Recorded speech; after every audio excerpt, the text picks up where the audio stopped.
predstavnike istone Nemačke, koja vam je bila nemilosrdan neprijatelj i koja će to ponovo biti jednog dana.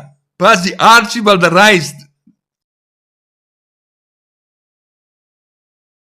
Sam Bog zna koliko ste propatili u toku rata od Austro-Ugro-Švaba, koliko su vam jadnu zemlju oni opustošili, opljačkali i na muke udarili, koliko su vam najbolje braći i sestara izmrcvarili i pobili, zato što su bili rodoljubi.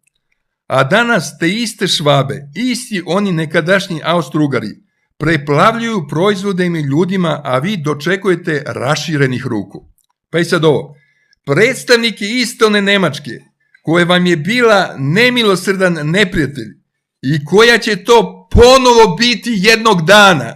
Pazi, Archibald Reist, knjiga objavljena 29. godine posle njegove smrti, 29. Pazi, predstavnike istone Nemačke, koja vam je bila nemilosrdan neprijatelj i koja će to ponovo biti jednog dana, slavi cvet vaše prestonice, koji se diči da je savremen. I dok vaši nekadašnji dželati nalaze kod vas na najlepši doček, pazi, Beograd i Srbija posle Prvog svjetskog rata, pravite sve moguće teškoće pripadnicima naroda koji su pokazali delotvorno prijateljstvo u vašoj nesreći. Ali ovo je neverovatno, koliko je to bio mudar čovek, ej. Kaže, predstavnik istone Nemačke, koji vam je bila nemilosrdni neprijatelj i koja će to ponovo biti jednog dana.